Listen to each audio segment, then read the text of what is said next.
चलिए रोहन जी को ले लेते हैं। गुप्ता जी अगर आप सुन रहे हैं, आ जाएं गुप्ता जी। हाँ जी, नमस्ते हाँ सब लोगों नमस्ते को। सर। हाँ नमस्कार जी सर। सुन नमस्ते पा जी। रहे हैं? हाँ सर सुन पा रहे हैं, बोलो। हाँ रोहन हाँ जी एक बात सर, बताओ, अच्छा बताइए आ सर। गए दूसरे के गुप्ता जी। चैनल में गुप्ता जाके जी लड़ाई क्यों करते हो आप हमसे? अच्छा ये अतुल गुप्ता जी भी आ गए हैं। रोहन जी, हमारे अतुल गुप्ता जी हैं, भाई हैं हमारे, ये भी रेशनलिस्ट हैं। और मैं चाहता हूँ, देखिए बहुत, एक तो सबसे पहले मैं इनका थोड़ा परिचय दे दूं, एमटेक हैं वो। अच्छा अच्छा। बहुत ही और नॉलेजेबल है वो। बहुत नॉलेजेबल है, रेशनल है और कास्टिज्म के हमेशा खिलाफ रहते हैं। तो इनका ये कहना है भाई कि ये भगवान भगवान जैसी कोई भी चीज नहीं रहती, तो मैं चाहता हूँ कि आज आप इनसे एक बार थोड़ा डिबेट करो। नहीं नहीं सर, आप इस पे एक्सपर्ट है, आप कीजिए सर। मुझे अतुल सब नहीं गुप्ता जी आता। आप थोड़ा रोहन जी से बात कीजिए प्लीज। नहीं नहीं सर, अरे ये बड़े भाई साहब, आप कीजिए सर। रोहन अरे जी नहीं, कैसे कर कर लो रहे हो यार। नमस्कार। आप हम नमस्कार रोहन सर। अरे सर नमस्ते, अतुल जी नमस्ते। क्या सर? कैसे हैं? अच्छा है सर, अच्छा है। आप भी अच्छा है ना सर? जी जी। पूरा नाम क्या है सर आपका? रोहन है सर, रोहन रोहन सक्सेना पूरा नाम। नहीं, रोहन सक्सेना। जी जी। अच्छा थैंक यू सर। अच्छा। तो सर, आपका ये मानना है कि भगवान जातिवाद है या नहीं है? पहला सवाल मेरा अच्छा जरूर है सर, 100% है ना? हाँ हाँ जरूर है सर। जी जी। फिर प्रॉब्लम क्या है? हाँ, मैं जातिवाद खत्म होने के लिए मैं भी बहुत इन लोगों को सपोर्ट करता हूँ सर, 100% करता हूँ। और अच्छा सर, मैं आपसे एक क्वेश्चन पूछना चाहता हूँ, रोहन सर। बताइए सर, बताइए सर। परशुराम जी का नाम सुना होगा आपने, जो बहुत बार कहानियों में आए हैं। उनको ये बोला गया है कि ये हाँ हमेशा हाँ जीवित रहेंगे, 7 महारथी जो हैं। तो परशुराम हाँ को हाँ। आप जातिवाद मानते हो कि नहीं मानते हैं? मैं उसका बायोग्राफी ज्यादा पढ़ा नहीं है उस सर मैं। हाँ देखिए, मैं एक बात कहना चाहता हूँ। परशुराम जी ने एक एक छत्री के कारण जो है, हाँ तो हाँ लाखों करोड़ों छत्री का कत्लेआम कर दिया था। यदि मान लीजिए उसकी जगह कोई दूसरा होता, दूसरी कास्ट का, तो हाँ अभी हाँ तक तो जो ब्राह्मण लोग तो उसको राक्षस शैतान दानव बना दिए होते। लेकिन अफसोस की बात यह है कि वो ब्राह्मण थे, और मान लीजिए अपनी माँ का गला भी काट दिए थे, मैंने सुना है। और हाँ हाँ जितनी जमीन जीते थे तो वो ब्राह्मणों को दान कर दी थी, है ना? और जो हाँ शिक्षा हाँ देते थे वो टोटल ब्राह्मणों को देते थे, और भीष्म पितामह को गलती से दे दिए थे। फिर बाद में जब भीष्म पितामह उनसे जीत गए थे युद्ध, तो उन्होंने मना कर दिया था क्षत्रियों को शिक्षा देने से। वो बोले थे कि मतलब मैं शिक्षा दूंगा तो टोटल जो है ब्राह्मणों को हाँ दूंगा, हाँ। बाकी किसी कास्ट को नहीं दूंगा। तो यहाँ पर तो सारा का सारा जो है तो ब्राह्मणवाद ही दिखता है, मतलब जातिवाद वहीं से। तो हम कैसे कह सकते हैं कि परशुराम जी जो है तो मतलब जातिवाद नहीं थे? इसके बारे में आप क्या कहना चाहेंगे? नहीं सर, उस समय का कॉन्टेक्स्ट क्या था मुझे पता नहीं है, इसलिए मैं मुझे ज्यादा नहीं नहीं बोल देखिए, सकता है। कॉन्टेक्स्ट कैसा भी हो, सर कॉन्टेक्स्ट कैसा भी हो, लेकिन जातिवाद मानते हो आप कि नहीं? मतलब थे कि नहीं थे, पहले ये बताइए। नहीं सर, 100% जातिवाद थे। और वो जाने का जी। है, मैं बस ये कह सकता है। 100% थे। और वो जी नॉनसेंस जी। हो गया। आते आते और भी बहुत उस जातिवाद से नुकसान हो गया समाज को, और एक वर्ग को बहुत तकलीफ हो गया। इसलिए उसको खत्म करने का है। अंबेडकर साहब ने अच्छा काम किया, हम सब मानने का है सर। सर, यदि मैं यहाँ होता, SC ST जगह होता, और मुझे कोई जाति सूचक गाली देता, और हाँ मैं हाँ कितना भी पढ़ा लिखा होता और साफ सुथरा होता, यदि मुझे कोई बोलता चमार भंगी ये है वो है, तो मुझे कितना बुरा लगता है। थोड़ा सोचने में ऐसा लगता है। मैं नहीं सवर्ण नहीं कास्ट का हूँ सर, अग्रवाल हूँ मैं। जी जी। नहीं नहीं, बुरा मत मानिए सर, जाके पुलिस कंप्लेंट डाल दीजिए। ये SC ST अट्रोसिटीज देखिए एक्ट पुलिस, है। नहीं सर, वो तो मान लीजिए कानून है, कानून है। मैं कानून की बात नहीं कर रहा हूँ, मैं इंसानियत की बात कर रहा हूँ सर। यहाँ पर कानून तो मान लीजिए है, हर चीज़ का कानून है। लेकिन इंसानों की सोच की बात कर रहा हूँ, जो धर्म और भगवान का नारा लगाकर बोलते हैं, जाति सूचक गाली देते हैं या भेदभाव करते हैं, तो उनको मैं बोल रहा हूँ सर कि उनकी मेंटालिटी कैसी हो सकती है। मतलब यदि वो भगवान को मानते हैं तो। मेरा तो भगवान का ये मानना है कि यदि कोई भगवान है, यदि तो सभी इंसानों को बनाया होगा, सभी जीव को बनाया होगा, सभी को बराबर, तो वो जातिवाद कैसे कर सकता है सर? फिर ये तो धर्म नहीं हुआ, धर्म हुआ ना। सही सही बात है सर, सही बात है आपका। सर मैं ये मानता हूँ थोड़ा दक्षिण भारत में थोड़ा कम है। मैं जब उत्तर भारत में था, मैं पर्सनली फील किया हूँ। उत्तर भारत में जातिवाद बहुत भयंकर है, वो तो मैं मान सकता हूँ। दक्षिण भारत में थोड़ा कम है सर।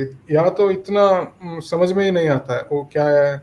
एक विलेज साइड में हो सकता है जी। तो। और आजाद जी आप सुन रहा है? आजाद जी? हाँ सुन रहे हैं, सुन रहे हैं सर। मेरा क्या है, मेरा सॉल्यूशन सर, ये रिजर्वेशन से आप अतुल गुप्ता जी का सवाल का जवाब ही नहीं दे पा रहे हो। आप तो उनके सामने में सवाल का जवाब ही नहीं दे पा रहे हो। हाँ, आप अभी उनसे बात करें ना, हम तो म्यूट पे हैं सभी।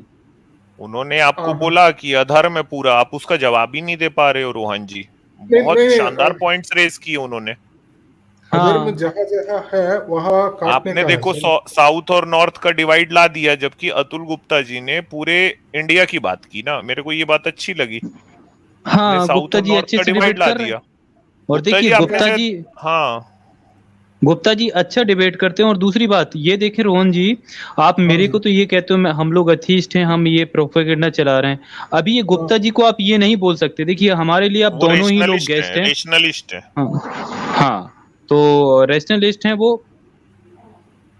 उनसे बात आप कर सकते हैं। उनको तो आप बायस्ड नहीं कह सकते हैं। आपकी जो आर्गुमेंट पूछिए, जो साउथ और नॉर्थ का जो डिवाइड इन्होंने निकाला, आप तो पूरे इंडिया की बात कर रहे थे। सर मैं डिवीजन नहीं कर रहा हूँ, लेकिन जो क्या है डिसीज सदर्न इंडिया में थोड़ा कम लगता है। रोहन जी एक मिनट रुकिए ना। हाँ गुप्ता जी सुन पा रहे हैं? जी जी हाँ सुन रहा हूँ। हाँ थोड़ा इनको जी बोलिए रोहन जी। ये इन्होंने जो साउथ और नॉर्थ का जो डिवाइड निकाला ना आपके सामने में, आप इतनी अच्छी बात कर रहे थे, थोड़ा वो वाला पॉइंट पूछिए आप इनसे। जी बोलिए रोहन जी, पूरी बात बोल दीजिए। हाँ जी, नहीं साउथ में भी था, लेकिन अब साउथ में थोड़ा कम हो गया है। नॉर्थ में मैं फील किया साउथ से ज्यादा है। मैं डिवाइड नहीं कर रहा हूँ, लेकिन डिसीज कम हो गया, सिर्फ ये बोल रहा हूँ मैं। पूरा भारत हमारा ही है। साउथ में आप किस जगह की बात कर रहे हैं? पश्चिम बंगाल, कोलकाता, हैदराबाद, किस जगह की? नहीं सदर्न इंडिया बोले तो ये आप बेंगलोर देखिए, या मुंबई में भी बहुत कम है। मुंबई में तो मैं कभी नहीं सिटी की बात नहीं कर रहा हूँ मैं बड़ी सिटी की बात नहीं कर रहा हूँ। बड़ी सिटी में तो कोई ध्यान नहीं देता। आप आइए, यदि साउथ इंडियन में जाइए तो थोड़ी छोटी छोटी सिटी में जाइए। आप जाइए कर्नाटक में जाइए, छोटे छोटे गांव में जाइए, सिटी में जाइए, छोटी सिटी में, तो वहाँ पर सर तो भयंकर चल रहा है। आप साउथ इंडियन की यदि बात कर रहे हैं, ये मत बोलिए कि पूरे साउथ इंडियन में नहीं है। ये बोलिए कि वहाँ सिटी जो बड़ी बड़ी सिटी हैं वहाँ पर नहीं है। मैं सर बंगलौर में रहा हूँ, 2 महीने रहा हूँ। मैंने देखा वहाँ पर। अच्छा सर, इसका सॉल्यूशन बताता हूँ मैं क्या समझ लिया। जो अय्यर लोग हैं वहाँ ब्राह्मण कहलाते हैं ना साउथ इंडियन में। हाँ सही बात है। तो वो लोग तो बहुत मतलब जातिवाद करते हैं। मैंने देखा है अय्यर लोग को छुआछूत भी नहीं खाते, मतलब यदि खाना छू दिया है तो। मैंने देखा अपनी आंखों से सर, मैं ये गलत नहीं बोल रहा हूँ मैं। हाँ क्योंकि मैं जब क्या है, मेरे फ्रेंड्स के साथ जब होटल जाता है या कहीं पे जाता है, मैं कभी नहीं देखा है उन लोग ऐसा करने का। लेकिन वो जो प्रीस्ट लोग रहते हैं, टेम्पल में रहते हैं ना, वो थोड़ा अभी भी करता है। माने बाहर का चीज नहीं खाता है, घर में नहीं खाता है, ये बोलते हैं। और इस चीज के लिए सॉल्यूशन में जो सोचा है यही है सर। आप जो विलेज साइड बोल रहे हैं ना, क्यों वहाँ पे ज्यादा है बोले तो पूरा लैंड्स वो वहाँ के ठाकुर लोग होते हैं ना, ठाकुर लोग के पास है। और ये सब लोअर कैस्ट के लोग लैंडलेस लेबरर्स हो गया। जो इसके पास जब लैंड नहीं रहता है, वो अपर कैस्ट लोगों के पास ही जाके काम करना पड़ता है। तो सर मैं एक बात और बता दूं, जी मैं एक बात और बता दूं कि जो नॉर्थ इंडिया है वो साउथ इंडियन के मुकाबले कम शिक्षित है। साउथ इंडियन ज़्यादा शिक्षित है। आप जितने बड़े वैज्ञानिक देखोगे, चाहे अब्दुल कलाम जी हों या सिवान जी हों, सभी साउथ इंडियन मिलेंगे बड़ी बड़ी पोस्ट में जो है। आपको हाँ साउथ इंडियन ज़्यादा मिलेंगे। और वहाँ की शिक्षा जो है, एजुकेशन, वो भी थोड़ा अच्छी मानी जाती है साउथ इंडियन की, नॉर्थ इंडियन के मुकाबले। फिर भी शिक्षित अच्छा, होकर भी वो लोग इतना जातिवाद करें और ये घृणा करें तो अच्छी बात नहीं लगती ना सर। नहीं सर, फिर मैं वही शिक्षा का बता महत्व रहा ही क्या हूँ। रह जाएगा। विलेज जी विलेज साइड में हो सकता है, विलेज साइड में इसको खत्म करने के लिए जो लैंडलेस लेबरर्स है लोअर कैस्ट को, उन लोगों को गवर्नमेंट के तरफ 2 एकर्स लैंड देने का है सर। जब वो सेल्फ एम्प्लॉयड हो जाता है और ये अपर कैस्ट लोगों के पास काम के लिए नहीं जाता है, तब इसको इज्जत आ जाता है और ये सबमिसिव बिहेवियर भी खत्म हो जाता है। और इनके पास जब सेल्फ एम्प्लॉयड पैसा आता है, वो अपने बच्चे को कॉर्पोरेट स्कूल्स पे बेच सकते हैं, बड़े बड़े एजुकेशन मिल सकते हैं। जब एजुकेशन आ जाता है, उसको बढ़िया बढ़िया नौकरी भी मिल जाता है। अब क्या हो रहा है, सिटी लोगों के लिए ही रिजर्वेशन का फायदा भी हो रहा है।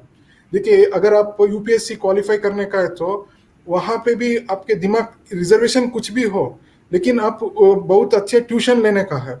जो आदमी ट्यूशन लेते हैं यूपीएससी में अच्छा कर सकता है। जो आदमी ट्यूशन नहीं लेते हैं और 3 साल मैं पढ़ रहा हूँ बोलते हैं, लेकिन उनको कुछ पास भी नहीं कर सकते हैं, क्योंकि वो ट्यूशन नहीं लिया है। ये ट्यूशन जाने इन लोगों को ट्यूशन जाने के लिए पैसा चाहिए, per month sorry per year at least 2 lakh चाहिए। सो कहाँ से लेते हैं ये जो लोअर कास्ट लोग हैं? इसलिए उसको 2 एकर्स ऑफ लैंड गवर्नमेंट देने का है सर। मेरा आइडिया ये है, जब उसके पास ये मॉनिटरी स्ट्रेंथ आता है और इज्जत भी आ जाता है, लोग बड़े बड़े नौकरी में चले जाता है, ये सब खत्म होते जाते रहते हैं। वही प्रॉब्लम है सर। इसलिए 2 एकर्स ऑफ लैंड मैं बहुत सपोर्ट करता हूँ सर। नहीं सर, सबसे बड़ी दिक्कत पता क्या है, जो सवर्ण लोग हाँ हैं उनकी हाँ सबसे बड़ी दिक्कत ये है कि झूठी शान में जीना, अपनी गलती स्वीकार ना करना। जैसे मैं हूँ, मान लीजिए बनिया हूँ, अग्रवाल हूँ, और मेरे ही रिलेशन में जाइए आप, मैं खुल के बोलता हूँ, रिलेशन में जाइए, समाज में जाइए, तो वो लोग जानते हुए भी मतलब सच्चाई को स्वीकार नहीं करते। सबसे बड़ी बात, गलती ये है। हाँ यदि हाँ सामने यदि वो देखते हैं कि आम है, यदि 4 लोग बोल दिए कि इमली है, तो वो इमली ही बोलेंगे। क्योंकि वो ये समझते हैं कि इससे करने से हमको इज्जत बढ़ेगी। यदि हम ब्राह्मण क्षत्रिय से जुड़ जाएंगे तो हमको ज़्यादा इज्जत मिलेगी, अपर क्लास कहलाएंगे, ऐसा है वैसा है। तो ये चीज़ है। यदि सर, ये गलती मान लेना जातिवाद, अपनी अपनी, हाँ हाँ सही बात है सर। ये तो जातिवाद कम आधा हो रहा सोल्यूशन। है। ये जातिवाद कम हो रहा है क्योंकि एक बढ़िया एग्जांपल देता हूँ सर आपको। जी जी recently Padma Bhushan Padma Vibhushan award distribution हो रहा था पार्लियामेंट में। सो जी पार्लियामेंट जी में, सॉरी पार्लियामेंट में नहीं, प्रेसिडेंट्स हाउस में, राष्ट्रपति भवन में। ये हमारे राष्ट्रपति ji, I don't know if I can say, वो एक्चुअली दलित समाज के हैं सर, है ना। जब ये जी साउथ इंडियन मठ का एक बहुत बड़ा मठ है साउथ इंडिया में, वो जातिवाद के लिए बहुत फेमस था उस समय। जब उसको पद्म विभूषण मिला और राष्ट्रपति जी के पास गए सर, वो before going to the dais, राष्ट्रपति जी से वो स्वीकार करने के पहले उसका चप्पल डायस के नीचे छोड़कर राष्ट्रपति के पास जाकर वो अवार्ड रिसीव किया सर। वो वीडियो है, आप देख सकते हैं। इससे क्या साबित होता है, जब आदमी इज्जत स्थान पे जाते हैं, ये माइंड में जो रहते हैं ना ऊपर नीचे का, वो और नेचुरली वो टूट जाता है। सो इसीलिए आदमियों को एजुकेशन देने का है और ऊंची जगह पे पहुंचाने का है। तभी नेचुरली ये जातिवाद, ऊंच नीच सब टूट जाता है। ये मेंटल बीमारी है सर। ये मेंटल बीमारी को इस तरह खत्म कर सकते हैं, मेरा मान ये है सर। अच्छा, तो जी जी, तो हाँ मतलब आपका ये मानना है कि जो शिक्षित होता है वो जातिवाद नहीं करता कुछ भी, है ना। शिक्षित भी होने का है और उसको अच्छी नौकरी भी मिलने का है। मैं देखा है बहुत सारे लोग, अच्छा शिक्षा होता है लेकिन उसको नौकरी नहीं मिल पा सकता है क्योंकि वो एग्जाम पास नहीं कर सकते हैं। यस, वो एग्जाम पास करने के लिए कॉम्पिटिटिव एग्जाम का तैयार करने का है, उसके लिए बहुत पैसा हो जाता है। पैसे के लिए मम्मी पापा नहीं के सर, ये पास। हाँ, बताइए सर। ये मैं जातिवाद की बात करते करते एग्जाम से कोई लेना देना तो नहीं है ना सर कि एग्जाम निकल जाए तो जातिवाद नहीं करेगा, ऐसे कैसे हो सकता है सर? नहीं सर, देखिए अगर एक विलेज के आदमी जो लोअर कास्ट से आईपीएस ऑफिसर बन जाएंगे तो किसी के पास हिम्मत हो सकता है कि सर क्या वो एक विलेज में उसके मम्मी पापा के साथ गड़बड़ करना, नहीं इज्जत कम देना, कुछ भी नहीं हो सकता है सर। आईपीएस नहीं बनने वो का तो है। देखिए मजबूरी हो जाती है, नहीं वो मजबूरी हो जाती है सर कि आप कोई पोस्ट में है या पावर में है, उसके साथ गलत करेंगे तो जानते हैं कि हमारे साथ भी गलत होगा, तो हाँ यहाँ पर क्या मजबूरी हो जाती है। हाँ लेकिन मजबूरी से इज्जत ही। हाँ, हाँ ये जातिवाद मजबूरी का और उसको एक जातिवाद का बीमारी जो है सर, ये पावर से ही आ गया है, इसको पावर से ही निकालने का है। जो बीमारी अब पावर जैसे से आ मान गया लीजिए है, जो बोलते हैं ना हिंदी में, मान लीजिए कांटे को कांटे से काटो बोलते हैं, है ना। नहीं सर, ये देखिए आपका जो आपने अभी डिफिनीशन दिया है कि हाँ जातिवाद को हाँ शिक्षा से या पोस्ट से खत्म किया जा सके, ये ऐसा नहीं होगा सर, क्योंकि ये एक मजबूरी है और जो उसकी भावना है वो दब जाती है यहाँ पर, वो निकलती नहीं है, दब जाती है यहाँ पर। जातिवाद रहता है लेकिन वो बाहर नहीं निकल पाती, शो ऑफ नहीं हो पाता, बस हो गया, रहती है अंदर कि ये पंडित है, ब्राह्मण है, बनिया है, ऐसा है, रहती है पूरे अंदर, लेकिन वो शो ऑफ नहीं नहीं हो सर, पाती कि लोग बाग हमको क्या सोचेंगे, क्या बोलेंगे, यदि हम इस पोस्ट में रहते हुए ऐसा बोलेंगे तो हमारी छवि क्या बनेगी, ये सोच आ जाती है। लेकिन जातिवाद रहता है सर पूरा, मैंने देखा है खुद। नहीं सर, रहता है तो वो क्या है, ओल्ड स्कूल ओल्ड आदमी रहते हैं ना, उसके पास रहता है। जब कॉलेज में कितना लव स्टोरीज देखा है मैं, अंतर जात का विवाह, ये सब कितना होता है। कोई पूछता है क्या आपकी कैस्ट क्या है, तुम्हारा कैस्ट सर्टिफिकेट दे दो, मेरा कैस्ट सर्टिफिकेट देता हूँ, बाद में लव हो जाता है। कहीं देखा है सर? मैं तो कभी नहीं देखा है। मेरे कॉलेज यूनिवर्सिटीज में इतना लव स्टोरीज, शादी सब देखा है, कहीं पे भी कैस्ट सर्टिफिकेट का इस्तेमाल नहीं हुआ है। और आज भी हम नरेंद्र मोदी जी को इतना प्यार देते हैं, उसका कैस्ट क्या है हमको पता नहीं है। न योगी आदित्यनाथ जी का कैस्ट क्या है हमको किसी को भी पता नहीं है। हाँ, है ना। इसी तरफ से है सर, ये किसी के कैस्ट का वही हो सकता है सर आदमी। नहीं तो हमारे सचिन तेंदुलकर है, विराट कोहली जी है, वो किसी का कैस्ट नहीं, तो बुमराह है, वो फास्ट बॉलर, वो किसी जात पात से हम प्यार नहीं देते हैं सर। अच्छे आदमी इंसान है, प्यार देते बस। बस सर अमित अच्छी बात तिवारी कही जी सर आप आपने, लेकिन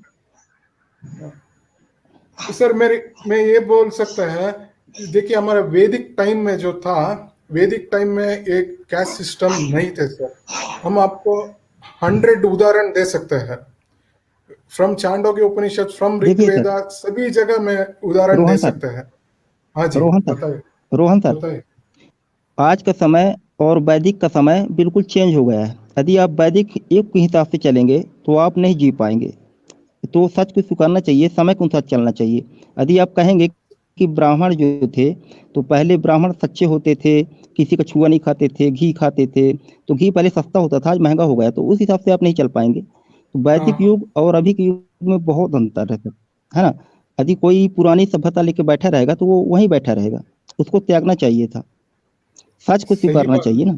आज की डेट में सही क्या बात चल रहा है, सर। इसीलिए अब हम मैं फोन यूज करते हैं तो आज हम लोग, मेरे ख्याल से हम बहुत फोन डिबेट हो हम गया फोन भाई, यूज, शायद आज तो गुप्ता जी ने एकदम पछाड़ दिया यार इनको। हाँ हाँ मजा सही आ बात। गया गुप्ता जी यार, रोहन बहुत जी, ही गुप्ता जी, अ, जब भी रोहन जी आएंगे ना, गुप्ता जी आपको आना पड़ेगा सर, हम हाँ लोग वो चुप बात रहेंगे। तो अच्छा अच्छा ठीक है सर, तथागत मैं एस अभी के सर लिख रहे हैं, नहीं देखो आज गुप्ता जी के सम्मान में सभी लोग लव यू लिखें, लिख दो भाई सब। हाँ यार लिख दो, गुप्ता जी के सम्मान में लव यू लिख दो यार।